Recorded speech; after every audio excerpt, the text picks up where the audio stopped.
Hi everyone, कैसे हो आप सभी लोग। आई होप आप लोग अच्छे होंगे। मैं हूं राहुल जेसवाल एंड स्वागत करता हूं आप सभी का एक बार फिर हमारे यूट्यूब चैनल JR ट्यूटोरियल्स में। फ्रेंड्स, आज अगेन आपके सामने मोस्ट इंपॉर्टेंट मैथमेटिक्स का लेक्चर वीडियो लेकर आ चुका हूं दोस्तों, जिसमें आज के दिन हम लोग पढ़ने वाले हैं हमारे 9th स्टैंडर्ड के लिए मैथ सब्जेक्ट का जो पार्ट 1 होता है, जिसको हम लोग अलजेब्रा बोलते हैं दोस्तों। आज हम इस अलजेब्रा सब्जेक्ट का चैप्टर नंबर 2 रियल नंबर, जो हमारा काफी दिनों से चल रहा दोस्तों, तो आज हम लेकर आ गए हैं इसका लेक्चर नंबर 8, जो कि अगेन एक बहुत ही ज्यादा इंपॉर्टेंट लेक्चर वीडियो होने वाला है। तो फाइनली दोस्तों लेक्चर नंबर 8 पे आ चुके हैं और कुछ इंपॉर्टेंट एक नया टॉपिक की शुरुआत कर रहे हैं यहां पे, जिसका नाम है दोस्तों सर्ड। तो सर्ड क्या होता है, उसके कुछ बेसिक चीजों के बारे में आज बात करेंगे। थ्योरेटिकल लेक्चर होगा, छोटा सा लेक्चर होगा, जिसमें आपको चीजें पता चल जाएगा, काफी अच्छी तरीके से पता चल जाएगा।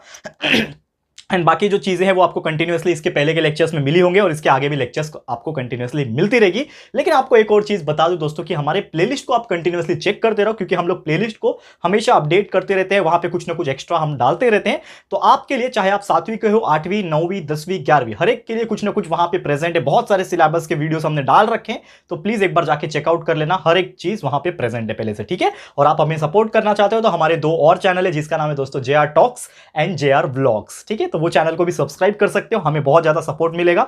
आपका प्यार बस चाहिए और बदले में कुछ नहीं चाहिए दोस्तों, बस ऐसे ही बना के रखना और चैनल को सब्सक्राइब कर देना, ठीक है। तो चलिए शुरुआत करते हैं। जैसे मैंने बोला कि आज का जो टॉपिक है हमारा वो क्या है, सर्ड्स, ठीक है। तो सर्ड्स का बेसिक मीनिंग क्या होता है, सबसे पहले आपको मैं बता दूं, surds is nothing but the irrational root of integer. Surd का मीनिंग क्या होता है, सर्ड का जो मीनिंग होता है वो होता है इरैशनल रूट ऑफ इंटीजर। यानी कि कोई भी इंटीजर का अगर हम रूट निकालते हैं तो वो एक इरैशनल रूट आया। अभी इरैशनल रूट का मतलब क्या होता है दोस्तों, या तो वो स्क्वायर रूट के फॉर्म में रहेगा। समझ लो एक नंबर है तो ये क्या है, स्क्वायर रूट ऑफ 3 ना, इसको हम लोग लिखने के लिए ऐसा लिखते हैं, लेकिन इसका मतलब क्या होता है, स्क्वायर रूट ऑफ 3, यानी कि इधर पे क्या होता है, 2 होता है ना। हम लोग भले लिखते नहीं है ये 2 को, लेकिन ये इधर पे 2 होता है, यहां पे 2 होता है, तभी तो इसको स्क्वायर रूट बोलते हैं ना। और ये चीज को हम लोग क्या बोलते हैं दोस्तों, अगर यहाँ पे 3 होता है और यहाँ पे कोई भी नंबर है, लेट्स सपोज 5 है, तो इसको हम लोग क्या बोलते हैं, क्यूब रूट बोलते हैं। ये तो आप जानते ही होंगे, ये आपने बहुत पहले भी पढ़ा हुआ है। तो इसको स्क्वायर रूट बोलते हैं, इसको क्यूब रूट बोलते हैं। यानी कि अगर इधर 4 रहेगा तो 4th रूट बोलेंगे, यहाँ पे अगर 5 रहेगा तो 5th रूट बोलेंगे, 6 रहेगा 6th रूट बोलेंगे। लेकिन ऐसा कुछ होता नहीं है नॉर्मली, ज्यादातर तो हमने स्क्वायर रूट और क्यूब रूट ही देखा है, वैसे बहुत सारे रूट्स होते हैं। तो अगर कोई भी एक इंटीजर, इंटीजर का मतलब तो आपको पता ही है, चाहे वो पॉजिटिव नंबर हो 1 2 3 4 0 या फिर नेगेटिव हो -1 -2, हर एक को हम लोग इंटीजर बोलते हैं। मैंने शुरुआत के फर्स्ट लेक्चर में ही आपको शायद बताया होगा, ये चीज आपको पता होगा कि क्या होता है इंटीजर। तो हर इंटीजर्स का अगर हम एक इरैशनल रूट निकालें, इरैशनल का मतलब क्या होता है, जैसे कि स्क्वायर रूट, क्यूब रूट, ये सब, और रूट 5, ये सब क्या होते हैं, इरैशनल नंबर्स होते हैं। तो अगर इरैशनल नंबर्स का रूट है, इंटीजर का रूट है, तो हम लोग वो चीज को क्या बोलेंगे, सर्ड्स बोलेंगे। क्लियर है, समझ में आ रहा है दोस्तों मैं क्या बताने की कोशिश कर रहा हूं कि क्या होता है सर्ड। तो ये जो नंबर्स आपको दिख रहे हैं, और भी एग्जांपल बताता हूं यहाँ पे अच्छे से लिख के, ठीक है, कुछ एग्जांपल यहाँ पे बताता हूं। तो उस चीज को हम लोग क्या बोलते हैं दोस्तों, सर्ड्स बोलते हैं, ठीक है। जैसे कि एग्जांपल के तौर पे अगर मैं बात करूं यहाँ पे कि लेट्स सपोज यहाँ पे मैं लिखता हूं √2, यहाँ पे मैं लिखता हूं क्यूब रूट ऑफ 7, ठीक है ना। यहाँ पे मैं लिखता हूं, समझ लो √7, ठीक है ना। यहाँ पे मैं लिखता हूं √5, यहाँ पे मैं लिखता हूं, समझ लो क्यूब रूट ऑफ 12, ठीक है। तो ऐसे कुछ नंबर्स जो होते हैं, इसको हम लोग क्या बोलते हैं, सर्ड्स बोलते हैं। बहुत ही सिंपल तरीका है, ठीक है ना। इसको हम लोग क्या बोलेंगे, सर्ड्स बोलेंगे। क्यों, क्योंकि ये एक ऐसे नंबर है जो कि इरैशनल है। क्या है ये, इरैशनल रूट है। किसके रूट है, इंटीजर्स के। नॉर्मली सब तो नंबर इंटीजर ही होते हैं, पहली बात तो क्लियर है। तो उम्मीद करता हूं कि ये चीज आपको समझ में आ गया होगा। अब कुछ इंपॉर्टेंट चीज है यहाँ पे बताना है मुझे सर्ड्स के बारे में। जैसे कि हर एक टॉपिक का क्या होता है, कुछ ना कुछ एक प्रॉपर्टीज होता है। वैसे ये सर्ड्स जो है, इसके भी कुछ क्या होते हैं दोस्तों, प्रॉपर्टीज होते हैं। तो वो प्रॉपर्टी क्या है वो हम लोग यहाँ पे समझने की कोशिश करेंगे। लेट्स सपोज एक एग्जांपल के तौर पे बताता हूं, पहले इसको मैं रफ कर लूं, इसको छोटा सा मैं मिटा देता हूं, फिर आपको एक एग्जांपल के थ्रू बताता हूं कि सर्ड एग्जैक्टली क्या होता है, ठीक है। अब जैसे कि एग्जांपल के तौर पे अगर मैं बात करूं कि कोई भी सर्ड है, इसको मैं इस तरह से लिख सकता हूं, दैट इज इसके अंदर n हो सकता है। अब n मतलब कुछ भी हो सकता है ना, 1 2 1 तो नॉर्मली होता नहीं है, 1 को हम लोग लिखते नहीं है, लेकिन 2 हो सकता है, 3 हो सकता है, 4 हो सकता है, 5 से लेकर कितना भी हो सकता है, n मतलब कितना भी हो सकता है। और यहां पे मैं अंदर लिखूंगा a, यानी कि क्या हो जाएगा, n√a। इसको मैं कैसे पढ़ूंगा, n√a। तो ये n√a क्या है, ये एक सर्ड है।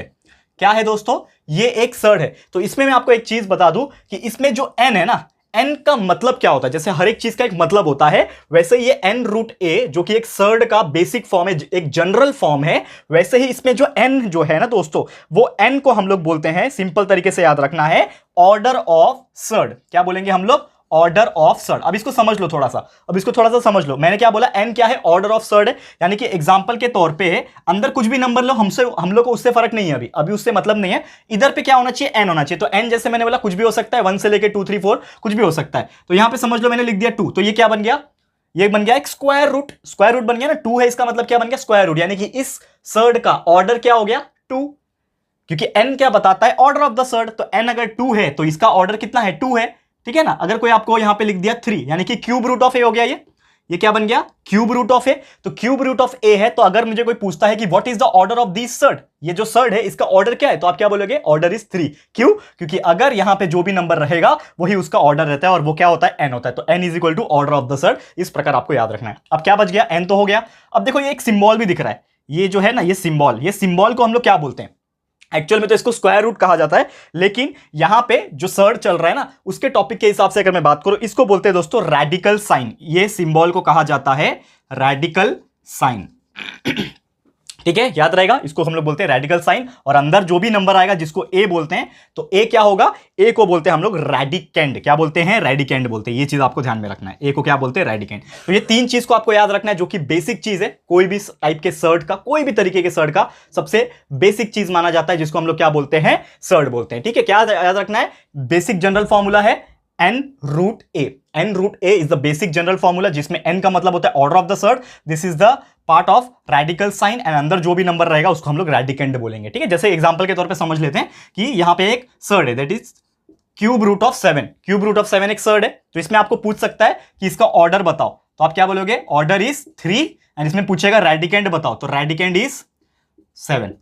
ठीक है, याद रहेगा, ऑर्डर इज इक्वल टू 3, यानी कि n मेरा क्या है, 3 है, और रेडिकेंड जिसको a बोलते हैं वो क्या है, 7 है। इस तरह से आपको क्वेश्चन पूछ सकते हैं। बहुत कम चांस है ऐसे क्वेश्चन पूछने का, लेकिन बहुत सिंपल होते हैं। लेकिन यार कुछ भी हो सकता है एग्जाम में, तो यार कुछ भी आ सकता है। तो यार डेफिनेटली कंसेप्चुअल नॉलेज के हिसाब से जाना है, तो ये चीज आपको उम्मीद करता हूं समझ में आ गया होगा। सर्ड बेसिक तौर पे क्या होता है, ये एकदम आपको क्लियर हो गया होगा।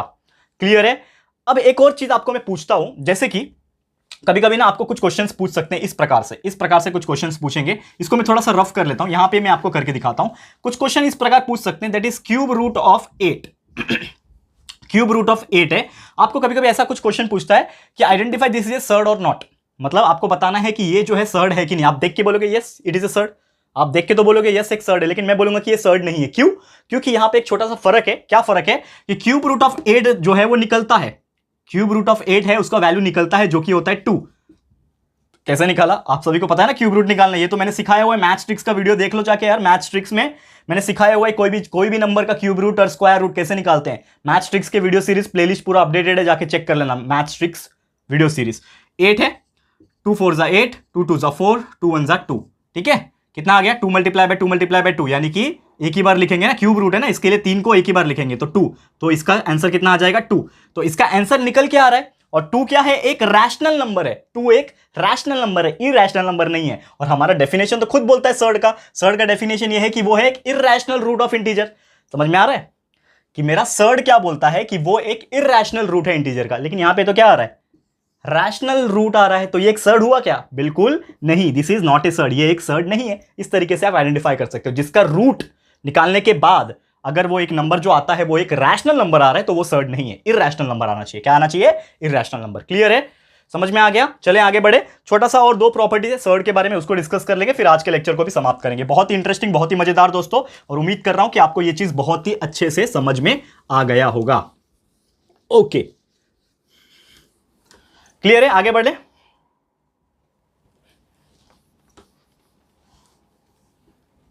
चलिए चलो आगे बढ़ते हैं हम लोग। यहां पे अगर हम नॉर्मली बात करें सर्ड, ये तो आपको समझ में आ गया क्या होता है सर्ड, उसके अंदर क्या क्या चीजें होती है। कुछ बेसिक प्रॉपर्टी था वो भी मैंने आपको बता दिया, कैसे आप आइडेंटिफाई कर सकते हो वो भी बता दिया। अब एक नॉर्मली एक सर्ड जब लंबे फॉर्म में दिया होता है तो आप इसको ना सिंपलेस्ट फॉर्म में बना सकते हो। एक टॉपिक है हमारा जिसको हम लोग बोलते हैं सिंपलेस्ट फॉर्म ऑफ सर्ड। क्या बोलते हैं, सिंपलेस्ट फॉर्म। तो कोई भी नंबर सर्ड जब दिया होता है उसको हम लोग कैसे सिंपलेस्ट फॉर्म में कन्वर्ट कर सकते हैं। जैसे कि एग्जांपल के तौर पे एक नंबर है, लेट्स सपोज एक आपके पास एक बहुत ही बड़ा सा एक नंबर है, लेट्स सपोज, ठीक है। अब जैसे कि एग्जांपल के तौर पे बात करूं, रूट 75 एक नंबर है, तो ये दिखने में क्या है, एक सर्ड है। रूट 75 क्या है, दिखने में एक सर्ड है, लेकिन इसको आप सिंपलेस्ट फॉर्म में बना सकते हो। कैसे बनाओगे, देखो अब ये रूट 75 को मैं कैसे लिख सकता हूं। रूट 75 को मैं लिख सकता हूं 25 मल्टीप्लाई बाई 3, क्योंकि 75 का मतलब होता है 25 मल्टीप्लाई बाई 3, 25 3 75 होता है। और आप एक चीज जानते हो कि ये जो रूट 25 है इसका रूट स्क्वायर रूट निकलता है, ये रूट 25 जो है इसका स्क्वायर रूट निकलता है, जो कि कितना आता है 5 आता है। तो ये 5 स्क्वायर रूट बाहर निकल गया और अंदर रूट में क्या बचेगा 3, तो 5 रूट 3 क्या बचा 5 रूट 3। और ये क्या है एक सिंपलेस्ट फॉर्म है सर्ट का। तो इस प्रकार से क्वेश्चंस आपको पूछते हैं, ऐसे बड़े बड़े नंबर दिए होते हैं, बड़े बड़े सर्ट्स के नंबर दिए होते हैं और आपको बोलते हैं कि इसको सिंपलेस्ट फॉर्म में कन्वर्ट करके दिखाओ, तो आप इजीली इसको कन्वर्ट कर सकते हो। ठीक है, एक और एग्जांपल के तौर पे लेके बताता हूं। लेट्स सपोज कि आपको एक नंबर दिया हुआ है रूट 98 एक नंबर दिया है, इसको आपको बोला है कि सिंपलेस्ट फॉर्म ऑफ सर्ट में कन्वर्ट करके दिखाओ।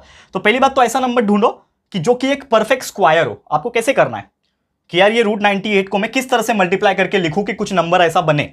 तो आपको ढूंढना है कि ऐसा कौन सा नंबर है जो परफेक्ट स्क्वायर है। अब परफेक्ट स्क्वायर क्या होता है आपको पता है, जिसका स्क्वायर निकलता हो, जैसे कि 9 एक स्क्वायर है, 9 के बाद 16 स्क्वायर है 4 का स्क्वायर, उसके बाद 25 5 का स्क्वायर है, उसके बाद 36। ये मैंने आपको बताया था, ये लर्न करके रखना है आप लोग को, बहुत इंपॉर्टेंट आएगा और आपको फ्यूचर के लिए बहुत इंपॉर्टेंट आएगा, याद में रख लेना। उसके बाद देखोगे 25 5 का स्क्वायर है, उसके बाद 36 6 का स्क्वायर है, उसके बाद आता है 49। तो 49 किसका स्क्वायर है, 49 जो है वो 7 का स्क्वायर है। अब 49 आपके दिमाग में चल रहा है, तो आप एक दिमाग थोड़ा सा क्लिक करो कि ये जो 98 है ना, 98 इसको मैं थोड़ा सा एक आइडिया लगा सकता हूं। अगर मैं 49 को 2 से मल्टीप्लाई करता हूं तो 98 आता है। 49 को अगर 2 से मल्टीप्लाई करता हूं तो 98 आता है, यानी कि मैं क्या कर सकता हूं, इसको मैं ऐसा लिख सकता हूं 49 मल्टीप्लाई बाई 2, और ये 49 का मैं स्क्वायर रूट निकाल लूंगा तो क्या बन जाएगा 7, और अंदर बच जाएगा रूट 2, तो ये क्या बन गया 7 रूट 2 है कि नहीं। सिंपलेस्ट फॉर्म आ गया ना। बस आपने क्या दिमाग लगाया कि ऐसा कौन सा नंबर से उसको मल्टीप्लाई करूं जिसका स्क्वायर रूट बाहर आ जाए। तो आपने दिमाग लगाया कि 49 एक ऐसा नंबर है जिसको 2 से मल्टीप्लाई करूंगा और 49 का रूट बाहर निकल गया। तो ऐसे माफ करना, थोड़ा सा अभी भी थ्रोट इन्फेक्शन जैसा मैंने बोला था, प्रॉब्लम चल रहा है, बट धीरे धीरे ओवरकम होएगा, टाइम लगता है हर चीज को, जाने तो चलो कंटिन्यू करते हैं। ठीक है, हाँ, तो हम जो बात कर रहे थे आपके सामने दैट इज 49 49 बाहर निकल गया, 7 आ गया। तो ऐसे बहुत सारे नंबर्स आपके एग्जाम में पूछ सकते हैं जिसमें आपको कुछ बड़ा सा एक नंबर दिया हो, उसको आपको सिंप्लीफाई करके सिंपल तरीके से लिखना हो। क्लियर है, तो ये चीज उम्मीद करता हूं कि आपको समझ में आ गया होगा। और इस प्रकार अगर कोई भी क्वेश्चंस आपके एग्जाम में पूछेंगे तो आप उसको बेधड़क होकर सॉल्व करके दिखा सकते हो। ठीक है, अब मैं चलता हूं और आज के आखिरी टॉपिक के ऊपर, जो कि बहुत ही सिंपल है। ठीक है ना, बहुत ही सिंपल है और नाम है उसका सिमिलर सर्ट। यानी कि अगर कोई सर्ट दिया हो तो हम लोग कैसे बता सकते हैं कि वो सिमिलर है कि नहीं। ठीक है ना, सिमिलर सर्ट। अब सिमिलर सर्ट का मतलब क्या होता है, सिमिलर नाम से पता चल जाएगा, यानी कि देखने में सेम सेम, सिमिलर देखने में सेम सेम मतलब सिमिलर होने चाहिए, सेम सेम होने चाहिए। ठीक है ना। अब एग्जांपल के तौर पे मैं कंसीडर करूं, अगर सिमिलर सर्ट की एग्जांपल बात करूं तो समझ लो 2 सर्ट अगर दिए हुए हैं, एक आपको दिया हुआ है समझ लो सर्ट रूट 45 और एक दूसरा सर्ट दिया हुआ है रूट 90। ये 2 सर्ट है, एक रूट 45 है, एक रूट 90 है। ये 2 सर्ट आपको दिए हुए हैं। ठीक है ना, यहां पे मैं रूट 80 लेता हूं। ठीक है, माफ करना 90 नहीं 80 लेता हूं। अब यहां पे आप देखोगे तो कोई क्वेश्चन अगर पूछता है आपको कोई क्वेश्चन अगर पूछता है बेटा बताओ कि ये 2 जो रूट है ये एक सिमिलर सर्ट है कि नहीं, तो आप देख के बोलोगे सर ये तो सिमिलर सर्ट है ही नहीं। बराबर है ना, आपके मन में सबसे पहला थॉट यही आएगा देख के कि अगर आपको कोई क्वेश्चन पूछा रहेगा कि are these surds are similar और नॉट, तो आप बोलोगे दिस इज नॉट सिमिलर, ये सिमिलर नहीं है। ये किधर रूट 45, ये किधर रूट 80, दोनों में कोई सिमिलैरिटी है ही नहीं, दोनों कोई सेम दिख रहे हैं क्या, नहीं दिख रहे हैं, ये सर्ट सेम नहीं हो सकता। लेकिन मैं बोलूंगा ये सर्ट सेम है। कैसे सेम है मैं आपको बताता हूं, देखो ध्यान से। ये रूट 45 है, अब रूट 45 को मैं कैसे लिख सकता हूं, अभी हमने देखा ना, सिंप्लीफाई करना तरीका सीख लिया हमने। तो रूट 45 को हम लोग कैसे लिख सकते हैं, थोड़ा सा दिमाग लगाने की कोशिश करो कि ऐसा कौन सा नंबर है जिसके साथ में मल्टीप्लाई करूंगा तो उसका स्क्वायर रूट बाहर आ जाए। तो आप देखोगे 45 को मैं लिख सकता हूं 9 5 45। ठीक है, और इसका 9 5 45 का ये 9 का रूट बाहर निकल जाएगा जो कि आ जाएगा 3, और ये 5 अंदर है तो ये हो जाएगा 3 रूट 5। यानी कि हमने क्या निकाल दिया, रूट 45 का 3 रूट 5 निकाल दिया, सिंपलेस्ट फॉर्म। अब इसका सिंपलेस्ट फॉर्म निकालो। ये 80 का मैं कैसे लिखूं, 80 कैसे लिखो, अब आप देखोगे 80 का लिख सकते हो आप 4 मल्टीप्लाई बाय 20। ठीक है, या फिर आप एक और कर सकते हो 16 5 80, सबसे बेस्ट 16 5 80 होता है, 16 का रूट निकल जाएगा 4 और ये अंदर चले जाएगा 5, तो ये क्या आ जाएगा 4 रूट 5। अब आप यहां पे दोनों को कंपेयर करो, ये है 3 रूट 5, ये है 4 रूट 5, लेकिन मैंने क्या बोला ये सर्ट सिमिलर है कि नहीं। तो सर्ट का मतलब क्या होता है, रूट वाला। सर्ट का मतलब क्या होता है, रूट वाला पार्ट। तो रूट वाला पार्ट ये रूट 5 है, जो रूट में है वो रूट 5 है, यहां पे भी जो रूट में है वो रूट 5 है, तो है कि नहीं है सिमिलर सर? दोनों के सरनेम सेम हो गया, दोनों भाई भाई है, सिमिलर हो गए कि नहीं? ठीक है ना। अभी मेरा नाम राहुल जायसवाल, मेरे भाई का नाम रोहन जायसवाल है कि नहीं? मैंने बताया था आप लोग को, व्लॉग देख लेना जाके, व्लॉग में मैंने रिवील किया हुआ है मेरे भाई को, कौन है, कैसा दिखता है, क्या नाम है। ठीक है, मैंने एक व्लॉग बनाया और रिवीलिंग माय ब्रदर करके, ठीक है, जाके व्लॉग देख लो यार, बहुत मेहनत लगता है व्लॉग बनाने में, बहुत कम बनाते हैं, लेकिन यार आप लोग को थोड़ा सा एंटरटेन कर सकूं इसलिए व्लॉग बनाता हूं कभी कभार, तो प्लीज चेकआउट कर लेना। मेरा व्लॉगिंग चैनल है जिसका नाम है दोस्तों JR व्लॉग्स, ठीक है ना। आप बोलोगे सर बीच में आप प्रमोट कर रहे हो, यार प्रमोट नहीं कर रहा हूं, ठीक है, प्रमोट नहीं कर रहा हूं, जस्ट मैं चाहता हूं कि यार आप जुड़े रहो हमारे साथ किसी भी तरीके से, बस इसलिए हमने एक नया चैनल बनाया, just for you can say information purpose आप बोल सकते हो, क्योंकि वहां पे भी मैं इन्फॉर्मेशन देता रहता हूं आपको। तो JR व्लॉग्स करके चैनल है, जरूर से जाके विजिट कर लेना, बहुत ही नया चैनल है, हार्डली 1 महीना हुआ रहेगा बना के, तो प्लीज जाके विजिट कर लेना, और चैनल पसंद आए तो सब्सक्राइब कर देना। वहां पे मेरे भाई को रोहन जायसवाल को मैंने रिवील किया है, तो जैसे मैंने बोला रोहन जायसवाल है, वहां पे भी जायसवाल है, मैं राहुल जायसवाल, यहां पे भी जायसवाल, तो यहां पे सरनेम में आप देखोगे रूट 5 सिमिलर है, तो इसके लिए मैं क्या बोल सकता हूं कि ये एक सिमिलर सर्ड है। क्या है? सिमिलर सर्ड है। क्लियर है? तो उम्मीद करता हूं ऐसे टाइप के क्वेश्चंस जब आपको पूछेंगे, 2 आपको सर्ड्स दिए रहेंगे और आपको पूछा जाएगा कि बेटा बताओ कि ये जो सर्ड है वो रियल सर्ड है कि नहीं, माफ कीजिएगा, ये जो सर्ड है वो एक सिमिलर सर्ड है कि नहीं, वो आपको पूछा जाएगा। क्लियर है? और आप बिंदास आप बता सकते हो। क्लियर है? तो बस दोस्तों आज के लिए लेक्चर फिर इतना ही समाप्त करता हूं, क्योंकि आने वाले लेक्चर में, लेक्चर नंबर 9 में आपको बाकी चीजें मिल जाएगी, और प्रैक्टिस सेट वगैरह जो भी रहेगा उसको भी हम लोग सॉल्व कर लेंगे एंड खत्म कर देंगे, ठीक है, ये पूरे चैप्टर को। ठीक है, तो बस आज के लिए इतना ही है। वीडियो आपको कैसा लगा है दोस्तों, प्लीज हमें कमेंट करके बताना, अपनी राय और सजेशन जरूर से देना दोस्तों। और वीडियो अगर पसंद आया है, अच्छा लगा है दोस्तों, दिल से पसंद आया तो दिल से लाइक कर दो दोस्तों वीडियो को, एंड शेयर कर दो। ठीक है दोस्तों, फटाफट शेयर कर देना अपने सारे फ्रेंड्स एंड रिलेटिव्स को, फटाफट शेयर कर देना। एंड साथ ही में अगर आपने अभी तक इस चैनल को सब्सक्राइब नहीं किया है तो फटाफट से हमारे चैनल को सब्सक्राइब कर देना। साथ में दोस्तों एक बेल आइकन होता है, उसको प्रेस कर देना, ताकि फ्यूचर में हम कोई भी वीडियोस को अपलोड करेंगे तो आप लोग को नोटिफिकेशन मिलती रहेगी। ठीक है फ्रेंड्स, तो मिलते हैं हमारे अगले वीडियो में। यह वीडियो देखने के लिए thank you and good bye.